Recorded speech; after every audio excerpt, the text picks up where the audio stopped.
Hi, I'm Tyson Franklin, and welcome to this week's episode of the Podiatry Legends podcast. The podcast is designed to help you feel, see, and think differently about the podiatry profession, which I think it is doing at the moment. I'm getting a lot of feedback from people. So if you're enjoying this podcast, just remember, please leave us a rating review on Apple Podcasts or whatever your favorite podcast platform is.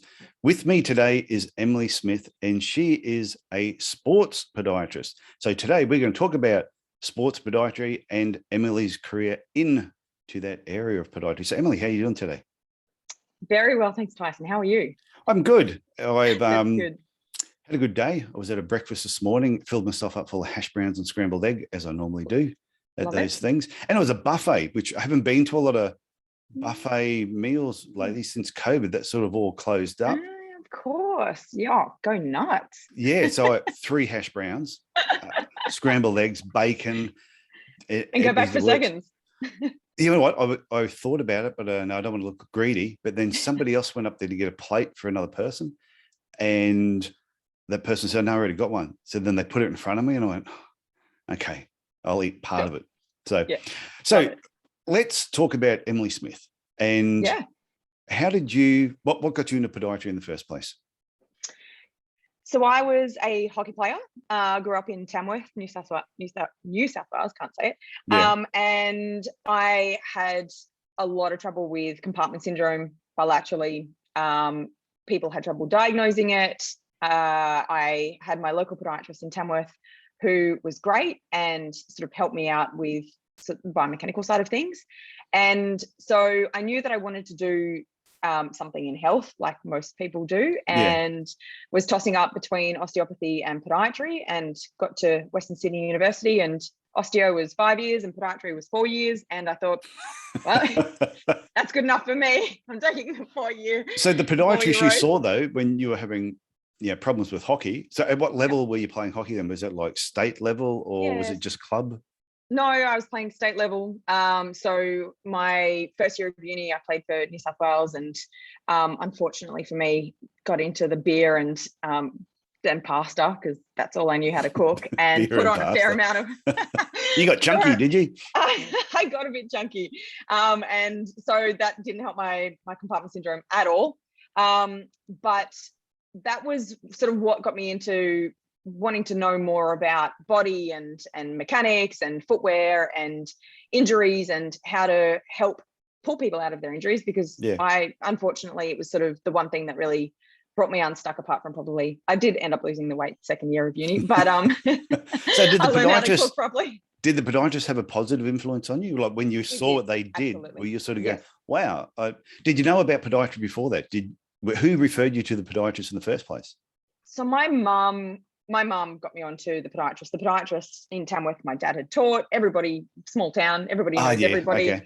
And so he was great, and he really did help me. It seemed like to me that was the one thing that if I wasn't wearing my orthotics, my compartment syndrome was worse. So, that was a bit of a no-brainer for me, that there was definitely a link there, that A, they were working, and B, I could do the same thing with other athletes and help them in their career and in their performance. So I got into podiatry, and the first lecture that we had was all about corns and toenails, and I said to my friend sitting next to me, why are we talking about this stuff for? And she's like, that's what podiatrists do. And I was like, what?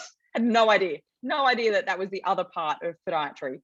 So naturally I gravitated towards more the biomechanical side of things. I started working in my 4th year of uni at a specialty shoe shop that was run by podiatrists and physios in Sydney, and that was where I met probably my first mentor. And he was brilliant. He had also been taught by my dad, so it's a small world. And so that was really where I learned to assess footwear. I knew a lot about footwear. I ended up working for Nike as their econ on the technical side of things.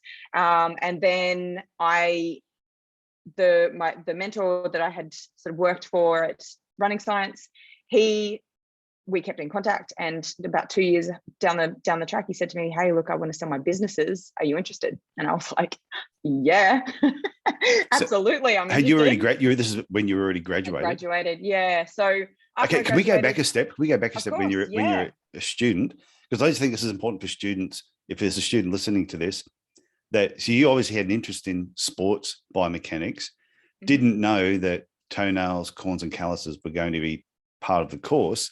Yeah. How did you cope doing that? What did you talk? Yeah, what sort of self-talk did you have to get you through that part, knowing that when you get out, you wanted to focus on other areas? And I'm not saying that that part of podiatry is not important. So if anyone's listening to this, and don't throw your arms up in the air and get all sooky on me, but it's just because there'll be same things where there's people that may really love high-risk feet, corns, calluses, general foot care, routine care, and they're not interested in sports. So I think they would probably have to use the same techniques to get themselves through. So what did you do? Absolutely. I think I kept an open mind, and I actually didn't mind doing the more sort of physical side of things where you were learning how to debride calluses. And I actually found that quite interesting. One of my favorite pastimes is actually picking out splinters. So I was like quite good with a scalpel, and I was happy, working the first few years. I cut my teeth in all facets of podiatry, working in general clinics. And, I actually really enjoyed the time that I spent with those general patients, getting to know them well, and they got to know me well. And, you really built quite a strong rapport with those patients. And so I was very open-minded. The thing that kind of got me was the placements that I had in the high-risk foot clinics in hospitals. I have a very strong stomach. I grew up on a farm. But I honestly could not handle some of the stuff that I saw. And we're cut from the same cloth. Yeah. So I was just like, okay, I am more than happy to, do the general podiatry side of things. But I was never cut out for the high risk stuff. And I found dealing with, like almost not life and death, but limb or no limb kind of situations really quite stressful. And I thought that is sort of not what I want to do. I think it's funny. Not funny as in, but what I like about that is we're all good at certain things, and we can all tolerate certain things, and there's nothing wrong if you don't like it. So like if somebody showed me an ulcer, I just start dry reaching. I don't like, I can look at it, but the smell, I just cannot do it. Whereas I know other people, they can get their nose right down into it and and you know what, I absolutely absolutely take my hat off to those people. So do I. But at the same time, I know people that do that, and I said to them, "Hey, the UFC's on this weekend. Do you want to come and watch some cage fighting?" "Oh no, I can't stand watching. I can't stand all the blood when they're fighting." And I'm going, right. And I absolutely love it. So it's amazing what makes you tick. How we tick. Yeah, absolutely. And so I always knew that I wanted to focus more on sports and sports injuries, sports medicine, that sort of thing. But I wasn't really sure how I was going to get there. When I first finished uni, well, actually, when I was in my third year of uni, the podiatrist that I'd seen in Tamworth said to me, "Hey, come and work for me when you're finished." I said, "Oh, okay, all right." Sounds good. Which makes sense. You're going to go back to an area where you're comfortable. Yep. So that makes sense. And a lot of people do that. Yeah. And I absolutely cut my teeth there. I found that what I had learned at uni, I was then having to apply in quite a different way when you're actually dealing with people who are paying you money. They're nothing really is ever that textbook, and what you think should work isn't working. And so I really used the first probably 3 years of my career, but definitely the first 12 months was a big learning curve for me.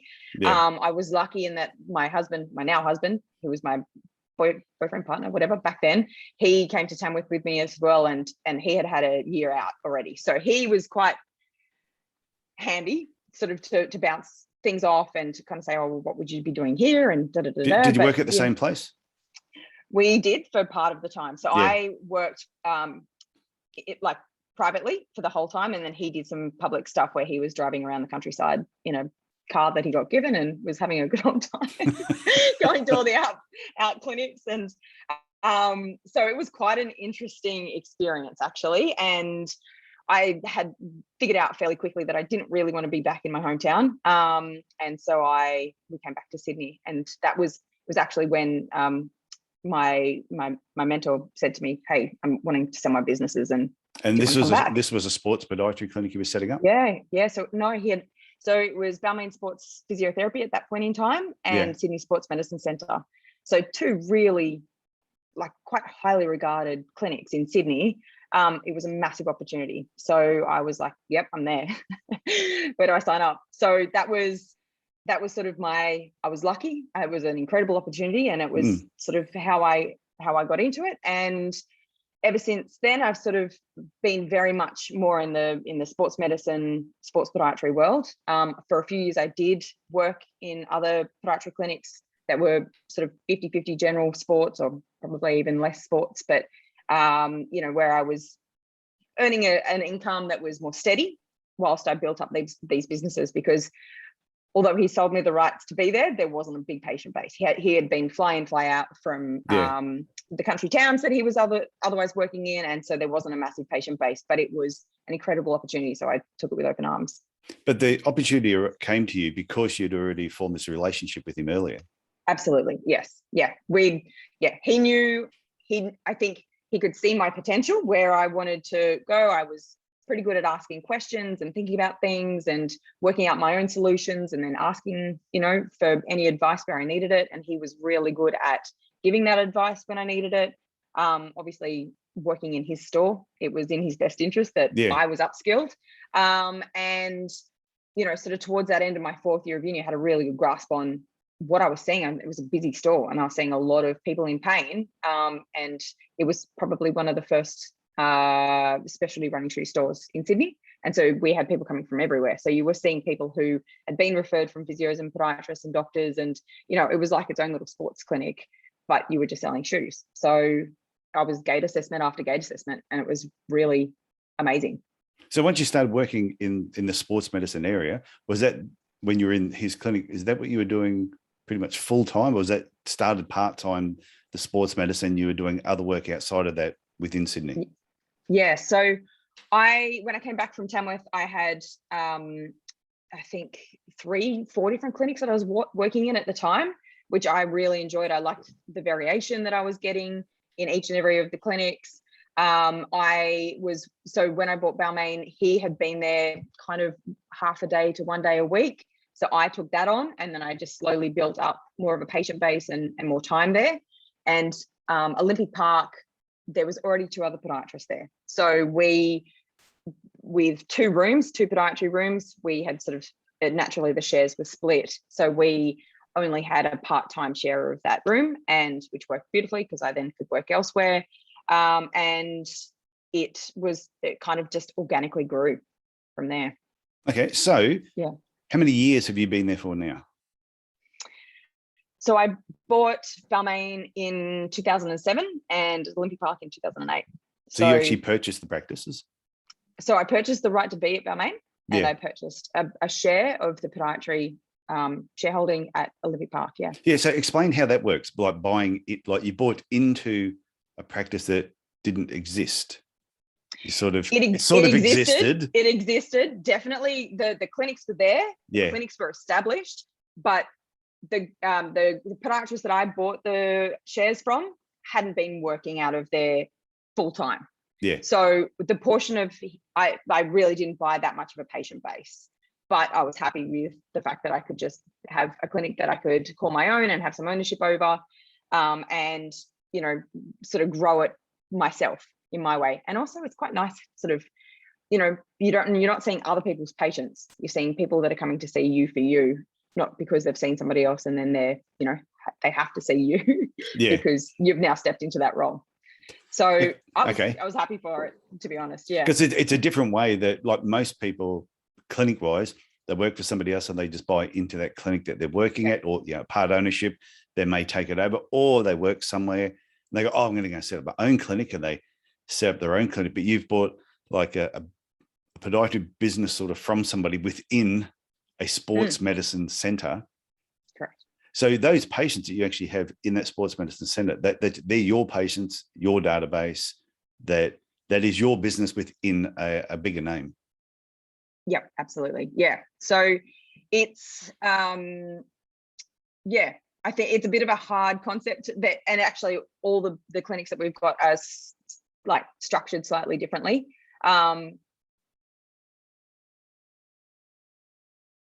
your volume, your voice. Sorry. Oh, what happened then? Oh, was that cutting out? I touched my ear. My earphone. These things are really sensitive. No, that's okay. Can you hear me now? Yep, can hear you perfectly now. So what were you saying? Yeah. I think I was saying, yeah, all the clinics are slightly different in the way that they're set up. But I think that, I mean, if I had the opportunity again, I think I would have preferred to have bought into something that was more established. It took a good 3 years to build it up. But in those 3 years, I also worked in other clinics to kind of substitute that income. Yeah. And you know, just be patient, basically. So what are the names of the clinics that you have now that you own? Yes. So there's Sydney Sports Medicine Centre, Balmain Sports Medicine, and Sydney Sports Med Specialists in the city. So now there's 3. There's 3. So I had 5. I have dropped back 2. So now there's 3. Yeah. So when you had the 5, was it you working in all 5, or did you have other people working with you that? Yeah. You I worked in 4. And yeah. we've got other podiatrists that work for us in Balmain, and we did have somebody else that was working for us at Sydney West. So Sydney West Sports Medicine, which is a derivative of Sydney Sports Medicine Centre. And then, so all the doctors are kind of connected, is kind of how it all works. And then the doctors say, hey, do you want to come into the city with us? I was like, yeah, cool, let's do that. Okay, so when they open at the next one, you just said, I'm going to do the podiatry part of it. Yeah, absolutely. So pre-COVID, yeah, we had Sydney West Sports Medicine and St Vincent Sports Medicine as well, but COVID kind of put a bit of a dampener on St Vincent's particularly. So like they had a COVID clinic there, and there just wasn't anybody going out around that area. So yeah. It put a big dampener on the city clinic too, but it's more established. It's survived, and it's going really well now that everybody's back in the city. Yeah, but if you wanted to, you could actually take those businesses out of those centers and set them up in your own place if you chose to do that. Yeah, absolutely. Yeah. Yeah. I just think it's a clever way of how you actually established it. Yeah, it's in a way, it's been kind of an easy way to establish it. It's been very organic.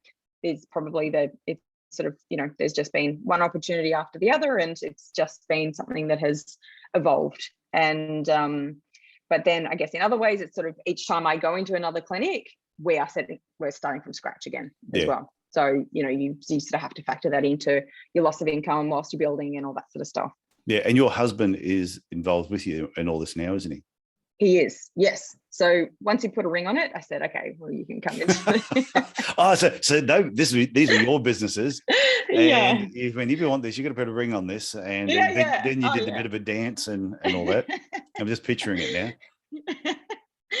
Pretty much that's what happened. So pretty much once you started doing that, and then you were working full time in those businesses, then it just became 100% sports. You weren't doing any routine foot care outside of that. So Balmain Sports Medicine is the only clinic that we do any routine foot care. I don't anymore. I haven't for probably 5 years. So it's a 2-room, 6-day-a-week clinic, 2 practitioners, and I just don't think you can have that kind of volume of patients with just sports. So not without having different people pulling their own patient base in. So when you're looking for someone to employ in one of those businesses, what is it you're looking for?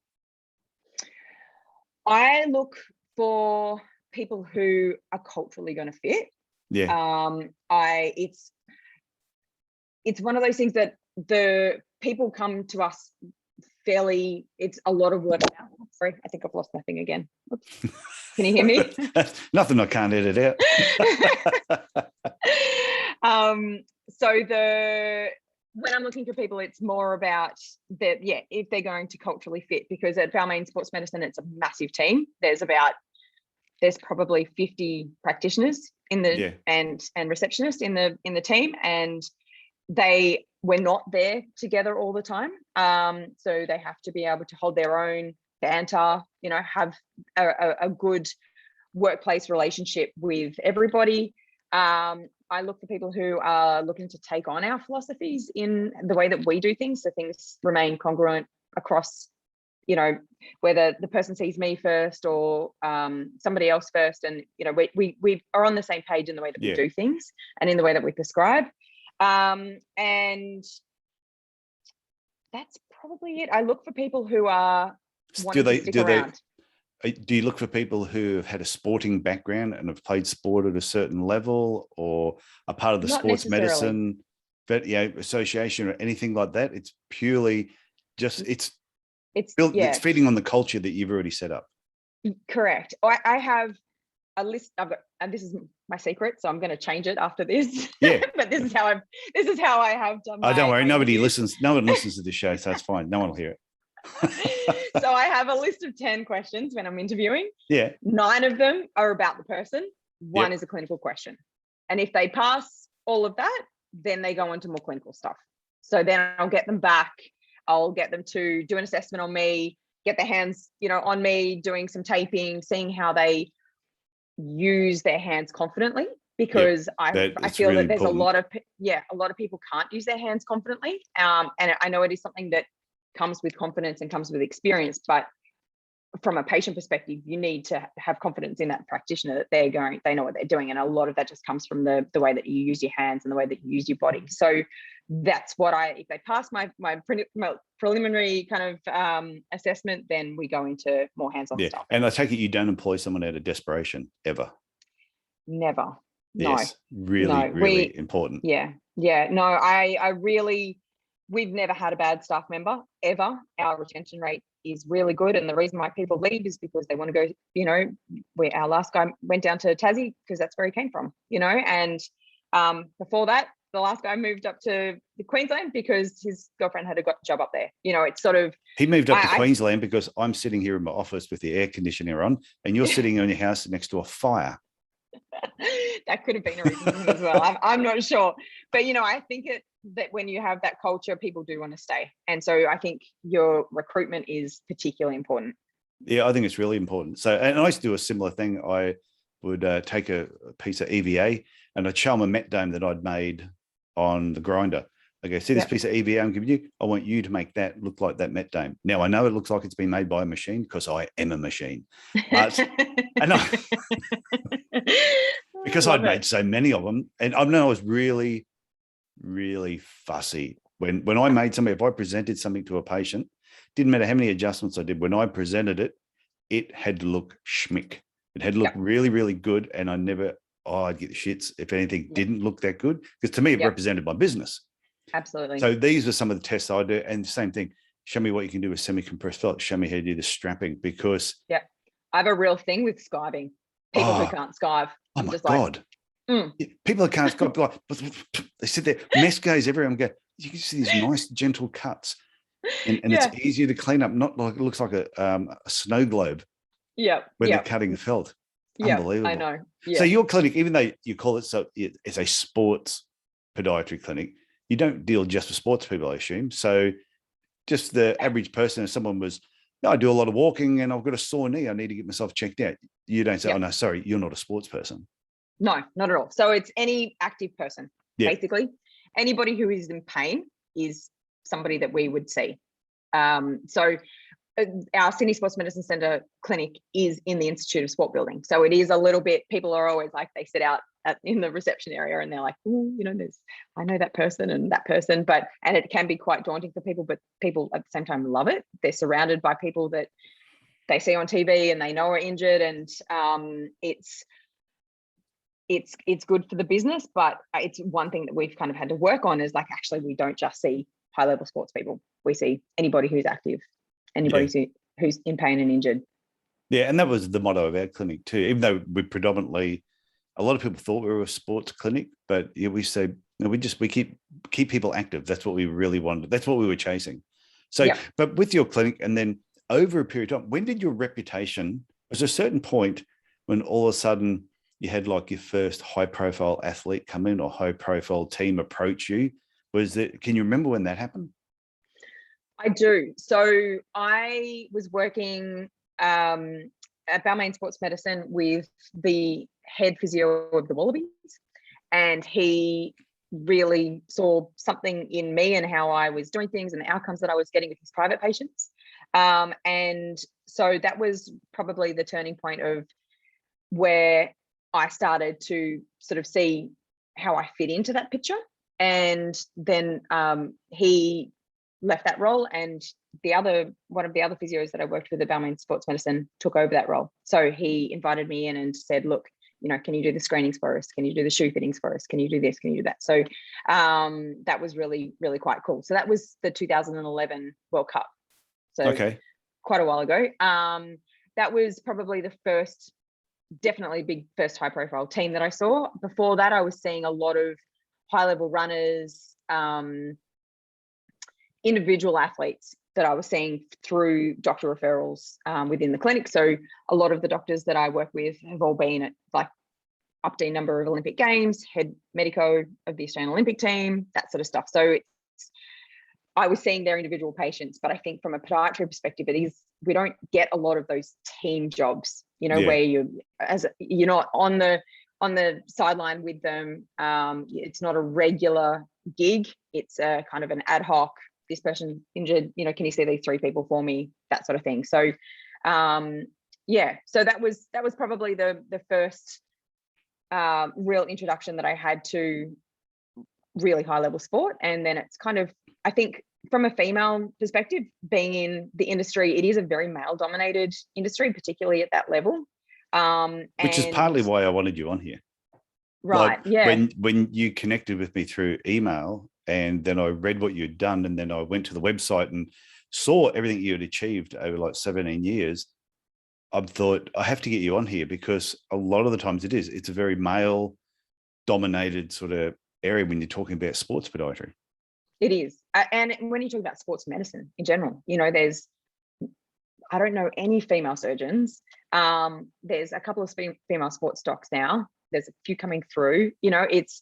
Did you know Jane Arlett at all? Because Jane Arlett in Townsville, she was right onto all this stuff too. Right. I don't know Jane. No. I know Jane. Yeah, she sold the practice a few years ago, but she was really switched on in a whole area of sports medicine. Well, had a cracking clinic. Yeah, had a really, really good business.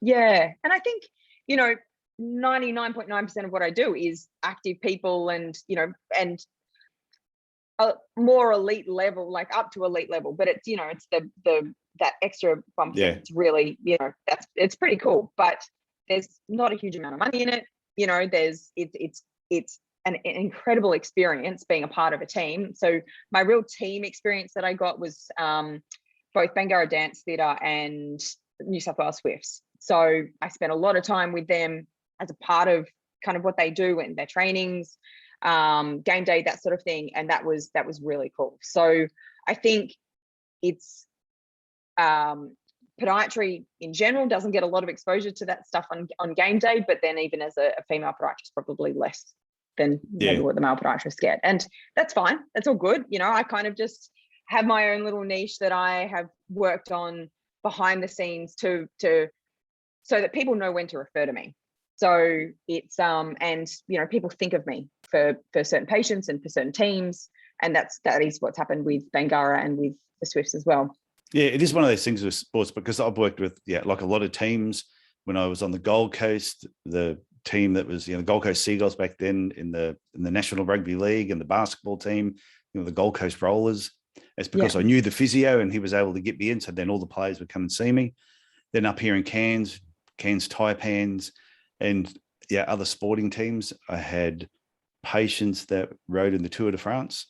And what was great about them, they were getting interviewed in magazines, and they were mentioning my clinic and mentioning my name. And I used to look at a lot of that stuff and go, it's this is going to sound really crude, but it's more wank value than anything else. There's not a lot of money in it.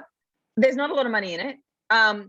But it's fun when you get at the same recognition, time. When you get that kind of recognition, it's well worth it, right? So, I think I had a conversation with a dietitian who worked for, I won't name the team, but a big high profile team. And she really struggled with the lack of recognition that, And I was like, okay, well, I absolutely understand that. And I think that you do it, it's more behind the scenes and it's for the love of it. Yeah. I remember getting a phone call one day at the clinic, and it was the head of athletics from the Philippines. And it was leading up to, I know, one of the Olympic Games, and it might have been the Athens Olympics.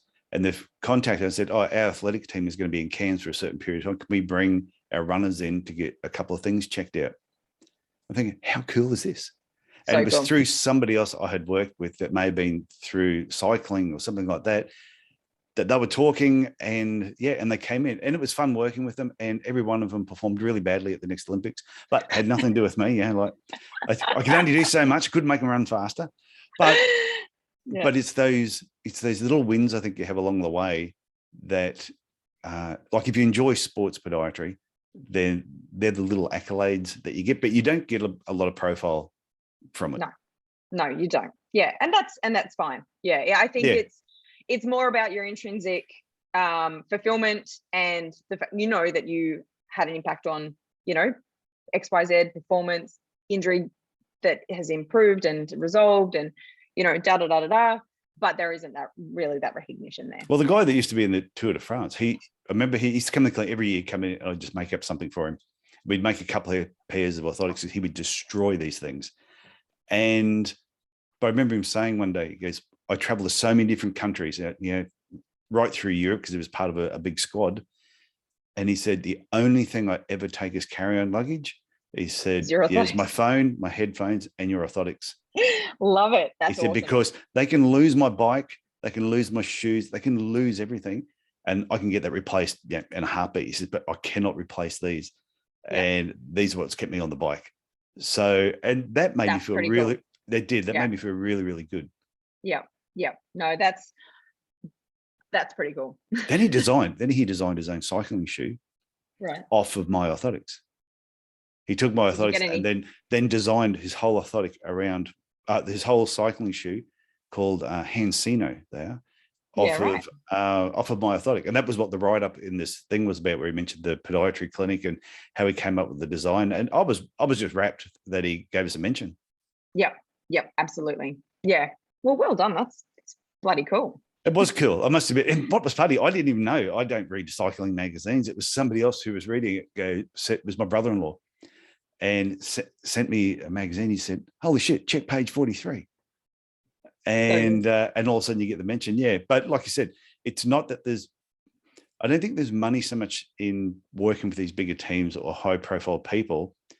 However, it does give you street credibility, because they're not going to just go to any Gumby on the street. Yeah. They come to you through referral, through actually sometimes through 3 different referrals. It's a process for them to get there. And once they get to you, they know what you're about. They've obviously also had other opinions and that sort of thing. They're a lot of the time not that easy to manage. So a lot of their stuff is quite complex because they have had management that hasn't resolved their issues. So, but one of the things you said earlier on too, like when you're bringing somebody in your team, and what you did yourself, it's the communication between you and the patient I think is more important than, I don't care how much skill someone's got as a podiatrist. If you can't ask the right questions, your skills are never going to get used. Absolutely. Yeah. So I think in those situations, 100%. In a complex, I see a lot of complex cases, because I'm often almost like a last resort for people. They've seen a number of different practitioners, not just podiatrists, but rheumatologists and this, and everything's kind of coming back negative and clear, and but why do I still have this pain? And so I think the biggest thing is listening to their history and observing them very, very closely, and then experimenting. So my big thing is experimentation. So I will look at them while I listen to them and assess them. And then I'm like, okay, well, this is what let's go for a walk and do a gait assessment and see exactly when it is that they're getting that pain. So is it at their heel strike? Is it mid stance? Is it propulsion? Which most of the times it's at propulsion. And what sort of pain is it? And what's it rated out of 10? And then what do I need to do to actually get that pain to reduce?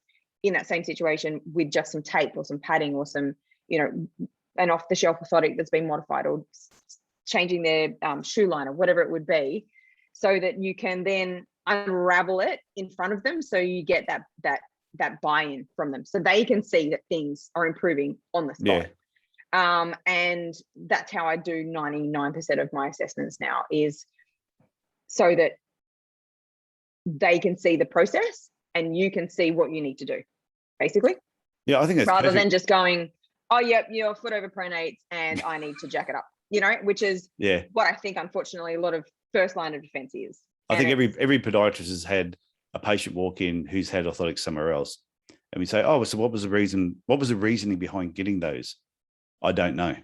And the patient doesn't know. And I always think, if the patient doesn't know why they've been given an orthotic or any form of treatment, they need to understand why they have it, the benefits of having it, and the repercussions if they don't use it or don't follow the treatment. And it mightn't even be orthotics. It could be the stretching program, the strengthening program.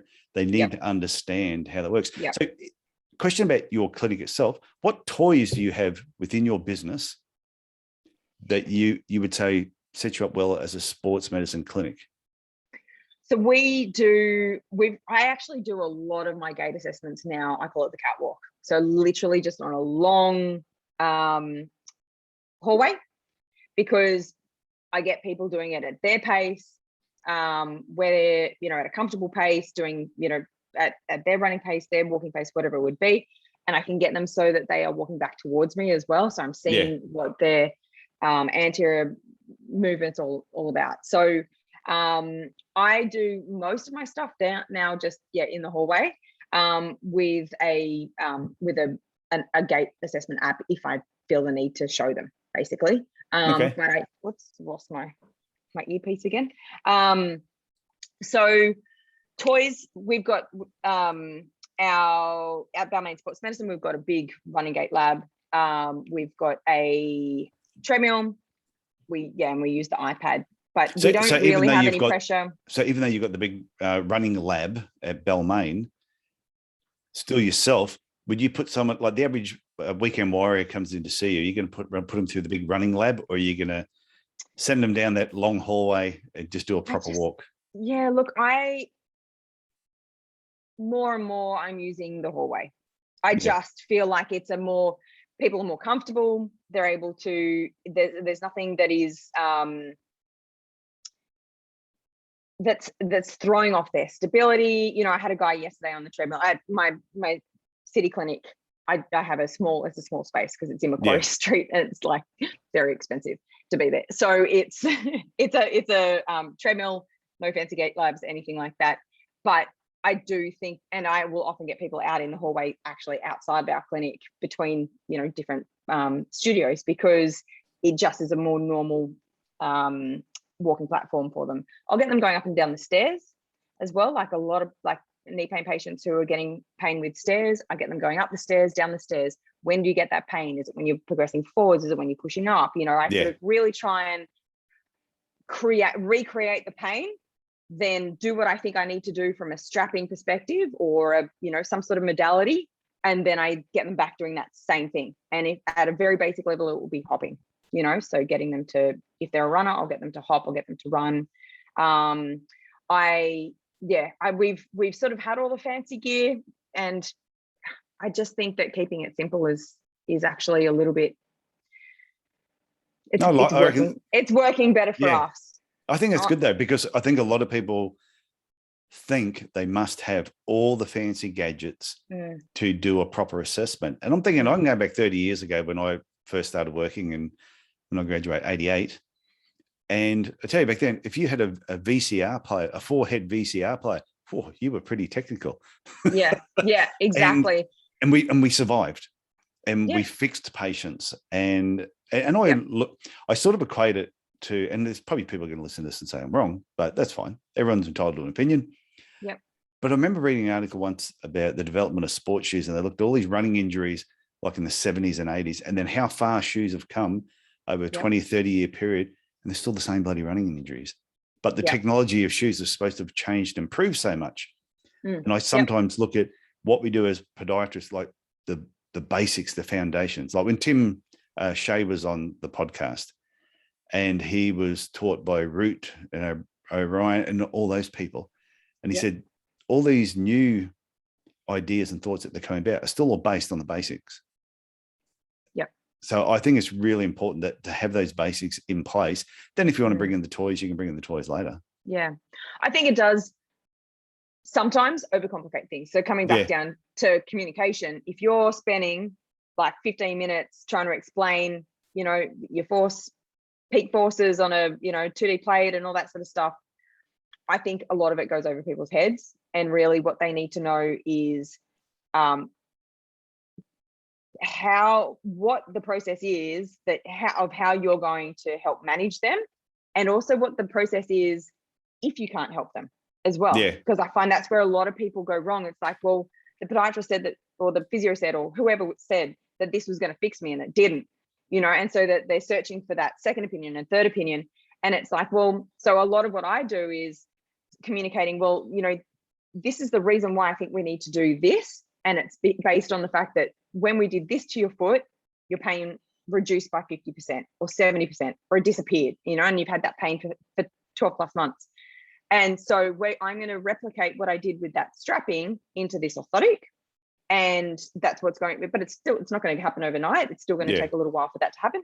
And then if that doesn't resolve, this is the process.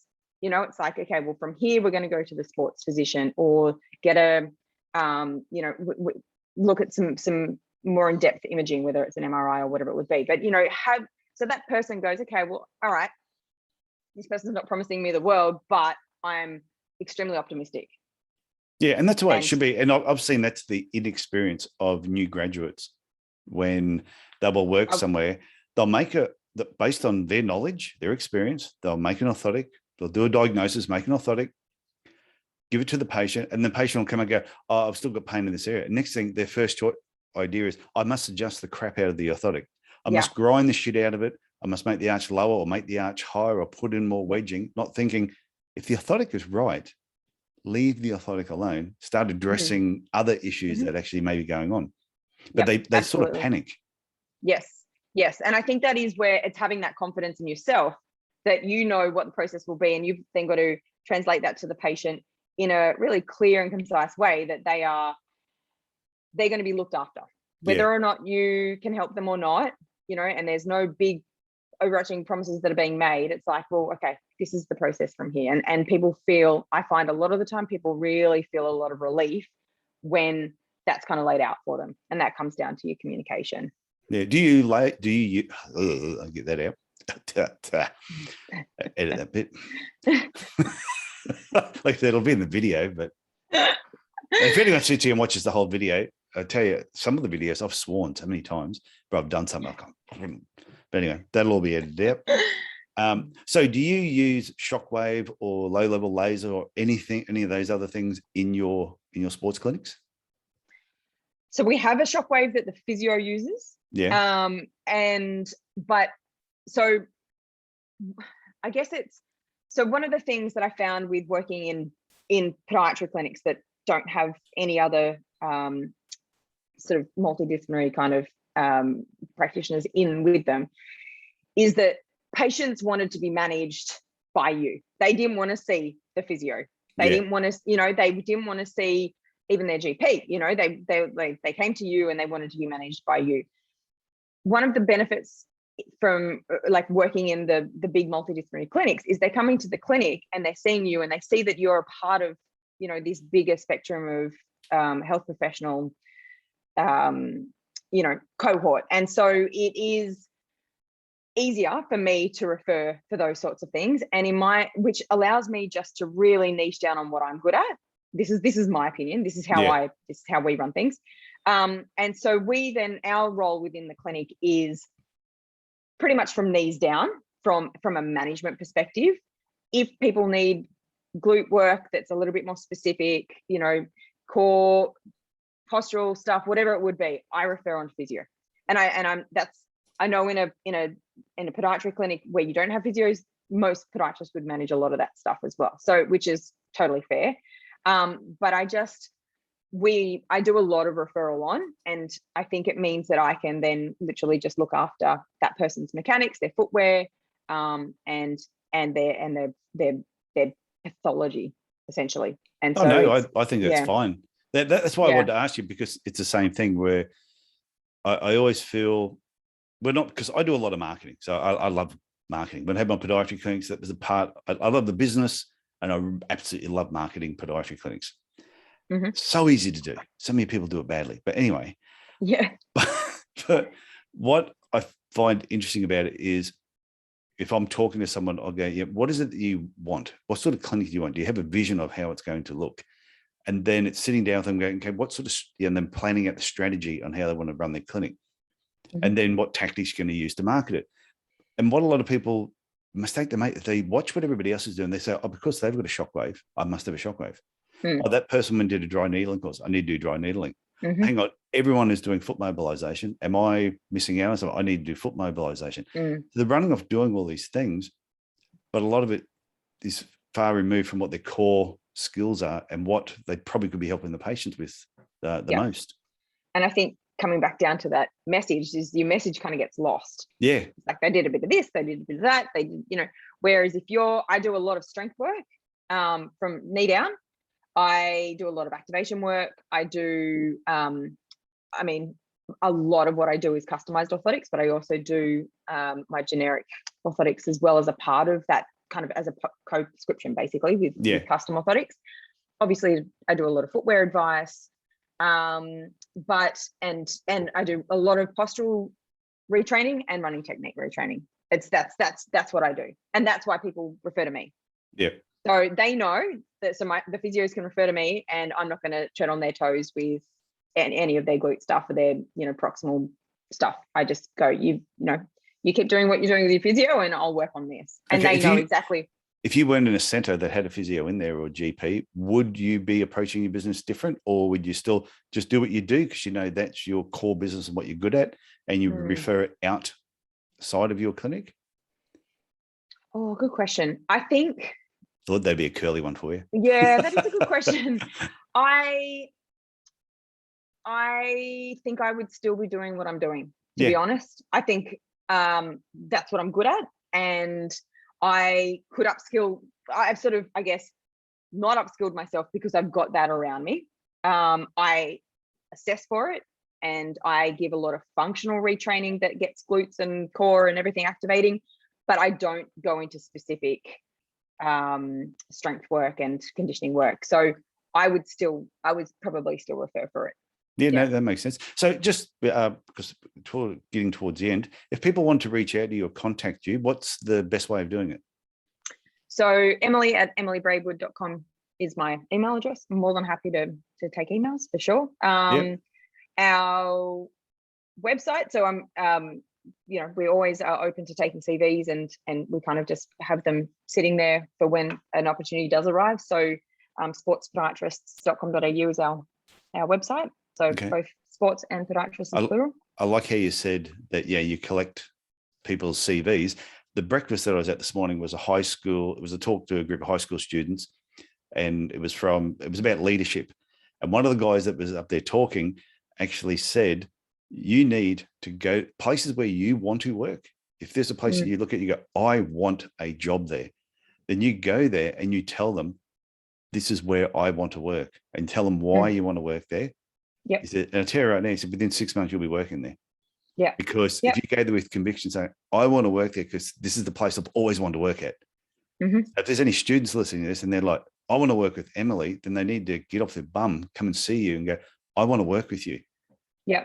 Yeah. No. And I mean, we do get a lot of emails, but I do keep them on file for when, and most of the time people have sort of moved on and have got good jobs, which is great for podiatrists. But in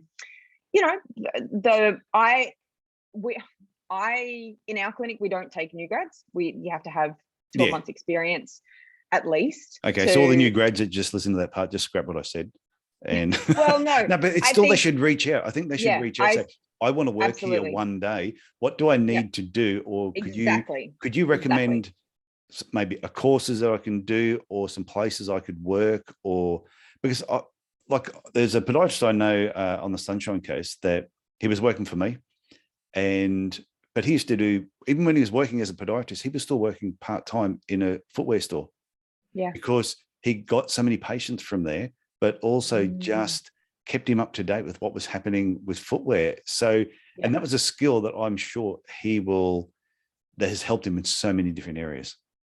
Absolutely. Yeah. And I really do think that 12 months that I had working specifically in footwear, which was my final year uni as well, it really, and that is one of my questions that I ask, is like, how confident are you with, identifying a shoe, knowing when it's going to be a part of your prescription, or what, or what's your confidence like with footwear? Because that's the ground up. You need to get their footwear right. And you need to know how that's going to marry up with your prescription of your orthotics. So, and how it's going to, assist them. So, yeah, absolutely. I absolutely will take emails, and there is a tab on our website for that as well. So I think, that would be probably the best place to find us. No, that's okay. And I actually think the best people that ever came and worked with me usually had worked at one of the major shoe stores prior to that, or worked at McDonald's, somewhere where they'd follow systems. The worst people that ever worked for me had weird little jobs that I didn't know what they were, or worked at nighttime in places when there was nobody around, or worked in pubs picking up women. Yes, I do. I definitely think that a job in retail and knowing how to sell without selling, without being salesy, I'm going to tell my kids that that's where they're going to be working when they're 16, because I think my daughter's doing that. Works at been a Donut King now almost 3 years, and best thing she ever did, because she has to deal with customers. She has to listen and take orders, and because it's a multicultural world these days, so not everyone speaks really clear English, and sometimes she's got to handle complaints when something has been wrong. And I think it's been great for her to actually just have that communication with the general public. Absolutely. Yep. I think that was the biggest thing that I found first year out of uni, was knowing how to communicate. I was going from being pretty much a child to an adult, and I had to learn how to be an adult, and it was a big learning curve for sure. Oh, definitely. And that's the reason why we don't take new grads, because I think that you need that year to just cut your teeth. Yeah. Whereas I was the opposite. I loved new grads. Right. Because it kept me on my toes. Because they would be coming out with all these ideas, and I loved the challenge of taking them from where they were to where I wanted to be. And I had a set up training program over 3 months that I could take them from a new grad to within 3 months be as good as someone who'd worked with me for 5 years. And I just did it time after time again. And not everybody succeeded. Yeah. Some didn't make it. Yeah. And I mean, that from a business perspective takes a lot of work, and like, we're just not there enough to be able to really give that to a new grad, which is why we just. So what you need to do, you need to get new grads to come and work with me for a couple of years. And then I'll send them your way. And then I'd shoot them up to you. That was, I actually had somebody say that to me. They go, have you ever thought about putting a course on? Yeah. For how you used to actually train them? And I said, I could do that. I said, even just a 2-day, just taking a poll of new graduates, I could show them in 2 days how to be almost like to be a really, really good employee to kick off with. Because there's all these certain things they don't have. And if they can understand that side of things, I tell you, employers would just love them. Yeah. Maybe I should work on that. So to wrap up, have you got a final tip, whether it's for a new graduate, obviously not the new graduates, because somebody that's, say, been out for a couple of years, or maybe someone's been out for a number of years and they've got a little bit crusty, and they've always had an interest in sports medicine. Have you got a final tip for them? I think be willing to experiment. So I think I think what we got taught doesn't apply clinically 100% of the time. And so I think, trying to put somebody in a box, you've got plantar fasciitis, you need this kind of thing. I think that is, I think if you can be more flexible in the way that you approach patients and their pathologies and their requests for, being able to wear a nice pair of shoes, or being able to, do that, and really trying to make sure that that person feels listened to, and that you've addressed all of their, their questions and all of that. I think that, experimentation is probably the key to what I do and how I kind of get to my end result. And apart from communicating, I think that is, which hopefully everybody has, got that down pat. But I don't know. I think experimenting. Question? Yeah, but I think experimenting is really important, because you learn all the stuff at university. You might learn all the stuff from your employer or employers over a period of time. But I think sometimes you're still going to be prepared to take a calculated, educated risk 100%. on certain things. I remember one patient that, I don't think I've mentioned this on a podcast, that she was a long distance runner, but she couldn't run any more than like 100 meters. Shin pain was so bad. She could about 100, 150 meters just break down. I did everything by the book. Everything I'd known, I spoke to other people, we tried everything, nothing worked. And I said to her, I'm going to do the exact opposite. Exactly. What do you mean? You said, I'm going to do the exact opposite to everything I've been taught. I'm going to do, this goes against everything I've ever been taught. And she says, oh, why are you going to do that? I said, because we've tried everything else. I said, are you prepared to test this out? I said, because you only run 150 meters anyway. So I made something up, put it in a shoe. And anyway, there was a 5K run on that weekend. She said, well, I'm going to nominate and do this 5K run. She said, well, I'll just see what happens. Anyway, she won it.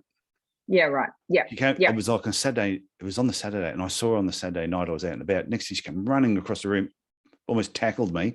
I said, my God, what did you do? I ran the 5K run. I won it. No shin pain. And I said, makes no sense. I said, but I've noted that down. I'm going to take it. I'm going to note that down, and I'll use it again if I need to. And I think that's the experimenting part. It is 100%. That is, like, I think we were taught, rigid orthotics and, blocking pronation and all that sort of stuff, and things have changed. And I think that, if you're open to experimenting with different types of posting and that sort of thing, I think your world would really open up. And I will absolutely, I agree with you. It's, if something's not working, I do the opposite. And I have a lot of the time. It's not me. No, I have, and I'll be like, look, this is not working. We're going to do it this way. And when you're experimenting, the person expects that there's going to be a little bit of like, oh, okay, this might make it better. This might make it worse.